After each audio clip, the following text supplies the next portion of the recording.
বন্ধুরা নমস্কার। মোদির রাজত্বে কি আরএসএস কে নিষিদ্ধ করা হবে? আরএসএস মানে রাষ্ট্রীয় স্বয়ংসেবক সংঘ। ভারতীয় জনতা পার্টির প্রতিষ্ঠার পেছনে যে সংগঠনের সবচেয়ে বড় অবদান ছিল, সেই আরএসএস কে কি নিষিদ্ধ ঘোষণা করা হবে? আপনারা হয়তো কেউ কেউ মনে মনে ভাবছেন যে আরএসএস কে ভারতবর্ষের মাটিতে নিষিদ্ধ করা হবে, তাও বিজেপির রাজত্বে। এ কেমন কথা? কিন্তু না, ভারতের মাটিতে না, নরেন্দ্র মোদীর খুব ঘনিষ্ঠ বন্ধু ডোনাল্ড ট্রাম্পের দেশে আমেরিকাতে, সেই দেশের একটি সরকারি সংস্থা, তারা ট্রাম্প অ্যাডমিনিস্ট্রেশনের কাছে সুপারিশ করেছে ভারতের আরএসএসকে আমেরিকার মাটিতে নিষিদ্ধ ঘোষণা করার জন্য। শুধু তা না, তারা রিসার্চ অ্যান্ড অ্যানালিসিস উইং বা রকেও নিষিদ্ধ করার জন্য তারা দাবি জানিয়েছে।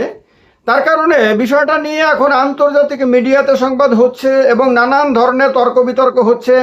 আমাদের দেশেও কংগ্রেস এবং বিজেপির মধ্যে একটা বিতর্ক শুরু হয়ে গেছে এই বিষয়টা নিয়ে। আমেরিকাতে একটি সংস্থা আছে, সংস্থাটির নাম হলো United states commission on international religious freedom. আপনাদের মধ্যে কেউ কেউ এই সংস্থাটির নাম শুনে থাকবেন। ভারতেও বিভিন্ন সময়ে এই সংস্থার তরফে বিভিন্ন প্রোগ্রাম করতে দেখা গেছে। সংক্ষেপে এই সংস্থাটির নাম হলো USCIRF। এটি মার্কিন সরকারেরই একটি স্বাধীন এবং উপদেষ্টা সংস্থা।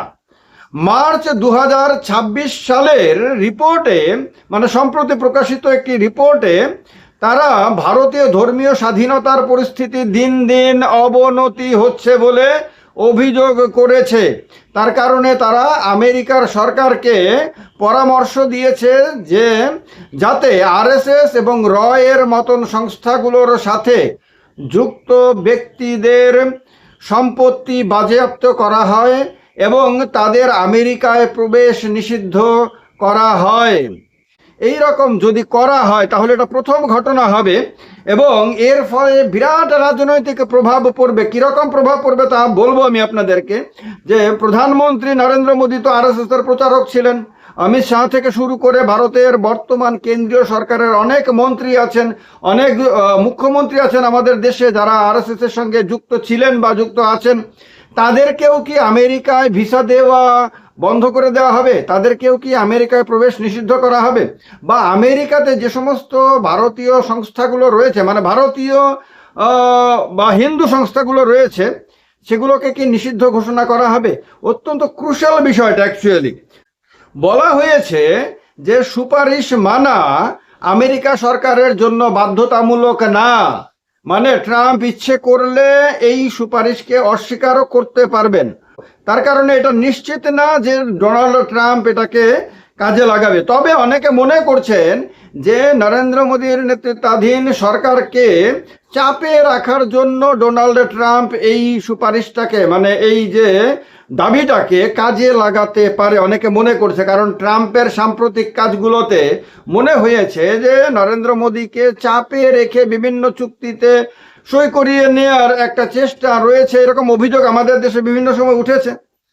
একটা হলো ভারত এবং আমেরিকার মধ্যে বর্তমানে যে কৌশলগত অংশীদারিত্ব রয়েছে, তাতে বড় ধরনের ফাটল ধরতে পারে।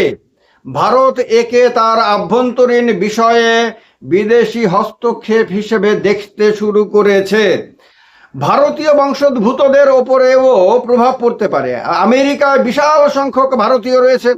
কেউ আপনার সেখানে চাকুরি করে, কেউ সেখানে স্থায়ী বাসিন্দা হয়ে গেছে, নাগরিকত্ব নিয়েছে। এবার ভারতীয় বংশোদ্ভূত যারা আছে তাদের অনেকের সাথেই আরএসএস বা বিজেপির আদর্শগত যোগসূত্র রয়েছে। এটা অনেকে প্রকাশও করে বিভিন্ন সময়ে। নিষেধাজ্ঞা যদি হয় তাহলে এই বিশাল সংখ্যক যে ডায়াসপোরা রয়েছে বা প্রবাসী গোষ্ঠী রয়েছে, তারা নানান ধরনের সমস্যার সম্মুখীন হতে পারে। নিরাপত্তা এবং গোয়েন্দা সহযোগিতার ক্ষেত্রেও কিছু সমস্যা আসতে পারে। যেমন র ভারতের প্রধান বিদেশি গোয়েন্দা সংস্থা, তাদের ওপর যদি নিষেধাজ্ঞা আরোপ করা হয় তাহলে সন্ত্রাসবাদ দমন বা চীন সংক্রান্ত গোয়েন্দা তথ্য আদান প্রদান পুরোপুরি বন্ধ হয়ে যেতে পারে। এতে ভারতের যেমন অসুবিধা হবে, আমেরিকারও অসুবিধা হওয়ার কথা। অর্থনৈতিক প্রভাবও হবে, কারণ ভারত পাল্টা পদক্ষেপ হিসেবে আমেরিকার পণ্যের ওপরে, বিভিন্ন প্রোডাক্টের ওপরে শুল্ক বাড়াতে পারে এবং দ্বিপাক্ষিক যে বিভিন্ন চুক্তি রয়েছে সেই চুক্তিগুলো বাতিল বা স্থগিত ঘোষণা করা হতে পারে। এরকম নানান ধরনের আপনার প্রতিবন্ধকতা তৈরি হতে পারে। এবার অনলাইনে আমি একটি প্রশ্ন ছুড়েছিলাম আর্টিফিশিয়াল ইন্টেলিজেন্সকে, যে আমেরিকায় আরএসএস এর সঙ্গে সম্পর্কিত কোনো সংগঠন কর্মরত আছে, কোন কোন সংগঠন কর্মরত আছে যাদের কাজ বন্ধ হয়ে যেতে পারে নিষেধাজ্ঞা জারি হলে। এখানে উত্তরে জানানো হয়েছে আমেরিকায় আরএসএস এর সরাসরি কোনো শাখা না থাকলেও তাদের আদর্শে অনুপ্রাণিত হয়ে বেশ কিছু সংগঠন সেখানে কয়েক দশক ধরে অত্যন্ত সক্রিয়। যদি মার্কিন প্রশাসন আরএসএস এর ওপর কোনো ধরনের কঠোর নিষেধাজ্ঞা বা আর্থিক বিধিনিষেধ জারি করে, তবে বেশ কিছু সংগঠনের কাজ আপনার বা তহবিল সংগ্রহ তাতে প্রভাব বিস্তার হতে পারে, মানে সমস্যা হতে পারে। এর মধ্যে রয়েছে হিন্দু স্বয়ংসেবক সংঘ। এরা মূলত অনেকের ধারণা অনুযায়ী আরএসএস এর অন্য নামে এই নামে আরএসএস আমেরিকাতে ক্রিয়াশীল রয়েছে। এরা আমেরিকায় ভারতীয় বংশোদ্ভূতদের মধ্যে হিন্দু সংস্কৃতি এবং যোগ ব্যায়ামের প্রসার ঘটায়। সারা আমেরিকায় এদের 200-র বেশি শাখা রয়েছে। যদিও তারা কি স্বাধীন সংস্থা বলে দাবি করে, তবুও তাদের মূল আদর্শিক যোগসূত্র আরএসএস এর সাথেই। নিষেধাজ্ঞা জারি হলে তাদের নিয়মিত কার্যক্রম এবং ট্যাক্স ফ্রি সুবিধা হুমকির মুখে পড়তে পারে। বিশ্ব হিন্দু পরিষদ অফ আমেরিকা রয়েছে সেখানে। এটি ভারতে বিশ্ব হিন্দু পরিষদের আদলে তৈরি করা হয়েছে। এরা আমেরিকায় হিন্দু মন্দিরগুলোর নেটওয়ার্ক পরিচালনা করে এবং হিন্দু ধর্মের প্রচারে কাজ করে। এটি অত্যন্ত শক্তিশালী এবং লবিং গ্রুপ হিসেবে আমেরিকাতে পরিচিত। এদের বড় ধরনের ফান্ডিং বা অনুদান সংগ্রহের পথ বন্ধ হয়ে যেতে পারে যদি নিষেধাজ্ঞা জারি করা হয়। একল বিদ্যালয় ফাউন্ডেশন ভারতের প্রত্যন্ত ও আদিবাসী গ্রামে স্কুল চালানোর জন্য এরা আমেরিকা থেকে কোটি কোটি ডলার অনুদান সংগ্রহ করে। একল ফাউন্ডেশনের সাথে আরএসএস বা সংঘ পরিবারের সরাসরি যোগসূত্র রয়েছে বলে মনে করা হয়। নিষেধাজ্ঞা এলে ভারতে তাদের পাঠানো বিশাল পরিমাণ অনুদান বন্ধ হয়ে যেতে পারে। সেবা ইন্টারন্যাশনাল এটি একটি জনকল্যাণমূলক সংস্থা যারা দুর্যোগ মোকাবেলা ও জনসেবায় সমাজসেবায় কাজ করে। করোনা মহামারীর সময় এরা ভারতে অক্সিজেন ও ত্রাণ পাঠিয়েছিল। এদের অধিকাংশ কর্মী এবং দাতারা সংঘের আদর্শে বিশ্বাসী। এদের ওপরে নিষেধাজ্ঞা পড়লে অনেক চ্যারিটি প্রকল্প বা সমাজসেবামূলক কাজ থমকে যাবে। ওভারসিজ ফ্রেন্ডস অফ বিজেপি এটি মূলত ভারতে বিজেপির হয়ে প্রচার এবং আমেরিকার রাজনীতিবিদদের সাথে সরাসরি সংযোগ রক্ষার কাজ করে। ইতিপূর্বেই এরা আমেরিকায় ফরেন এজেন্ট হিসেবে নিবন্ধিত হতে বাধ্য হয়েছে। সরাসরি নিষেধাজ্ঞা এলে এদের রাজনৈতিক লবিং করার ক্ষমতা প্রায় শূন্য হয়ে যাবে। হিন্দু স্টুডেন্টস কাউন্সিল আমেরিকার বড় বড় বিশ্ববিদ্যালয়গুলোতে যেমন MIT, NYU হিন্দু ছাত্রছাত্রীদের সংগঠিত করার কাজ করে এই হিন্দু স্টুডেন্টস কাউন্সিল। ক্যাম্পাসে এদের কার্যক্রম এবং বিশ্ববিদ্যালয় থেকে লোক পাওয়া ফান্ডিং বন্ধ হয়ে যেতে পারে যদি নিষেধাজ্ঞা জারি করা হয়। এরকম নানান ধরনের আপনার সমস্যা হতে পারে। এবার আমি জিজ্ঞেস করেছিলাম এই সংগঠনগুলোর সঙ্গে যুক্ত ব্যক্তিদের ক্ষেত্রে কি কি অসুবিধা হতে পারে। জানানো হয়েছে ভিসা বাতিল ও প্রবেশাধিকার বন্ধ হতে পারে। এটি হবে সবচেয়ে বড় ধাক্কা। মার্কিন সরকার যদি এই সংগঠনগুলোকে ব্যান করে বা কালো তালিকায় ফেলে দেয়, তবে ওই সংগঠনগুলোর পদাধিকারী বা সক্রিয় সদস্যদের নতুন ভিসা দেওয়া বন্ধ হয়ে যেতে পারে। যারা বর্তমানে আমেরিকায় আছেন কিন্তু গ্রিন কার্ড বা নাগরিকত্ব পাননি, তাদের ভিসা বাতিল করে দেশে ফেরত পাঠানো হতে পারে। আমেরিকার বিমানবন্দরেই তাদের আটকে দেওয়া হতে পারে। ব্যাংক অ্যাকাউন্ট ও আর্থিক লেনদেন ফ্রিজ হতে পারে। আমেরিকার ট্রেজারি বিভাগ যদি কোনো সংস্থাকে নিষিদ্ধ করে, তবে ওই সংগঠনের সাথে সরাসরি যুক্ত ব্যক্তিদের ব্যক্তিগত অ্যাকাউন্ট সাময়িকভাবে বন্ধ বা তদন্তের আওতায় আসতে পারে। ভারত থেকে আমেরিকায় বা আমেরিকা থেকে ভারতে টাকা পাঠানো কঠিন হয়ে পড়তে পারে, বিশেষ করে যারা সেবা ইন্টারন্যাশনাল বা একল বিদ্যালয়ের মাধ্যমে বড় অঙ্কের লেনদেন করে। তারা মানি লন্ডারিং বা সন্ত্রাসবাদে অর্থায়ন এর মতো গুরুতর অভিযোগে অভিযুক্ত হতে পারে। এরকম নানান ধরনের সমস্যা হতে পারে। আমি আরেকটা প্রশ্ন করেছিলাম যেটা আপনাদের জন্য অত্যন্ত গুরুত্বপূর্ণ, সেটা হলো ভারতের প্রধানমন্ত্রী নরেন্দ্র মোদী এবং অনেক কেন্দ্রীয় মন্ত্রী বা মুখ্যমন্ত্রী বা বিজেপি নেতা যারা আরএসএস এর প্রাক্তন প্রচারক বা স্বয়ংসেবক হিসেবে পরিচিত, তাদের ক্ষেত্রে কি অসুবিধা হতে পারে। জানিয়েছে এআই রিসার্চ করে ভারতের প্রধানমন্ত্রী, স্বরাষ্ট্রমন্ত্রী অমিত শাহ এবং বিজেপির অসংখ্য নেতা যারা আরএসএস এর প্রাক্তন প্রচারক বা সংঘ স্বয়ংসেবক, তাদের ক্ষেত্রে এই ধরনের নিষেধাজ্ঞার প্রভাব অত্যন্ত সংবেদনশীল এবং জটিল একটি বিষয়। আন্তর্জাতিক আইন অনুযায়ী একজন প্রধানমন্ত্রী বা রাষ্ট্রপ্রধান হিসেবে নরেন্দ্র মোদী সাধারণত কূটনৈতিক অনাক্রম্যতা পান, ফলে তার ওপর ব্যক্তিগত ভ্রমণ নিষেধাজ্ঞা জারি করা মার্কিন সরকারের জন্য আন্তর্জাতিক আইনি জটিলতা তৈরি করবে।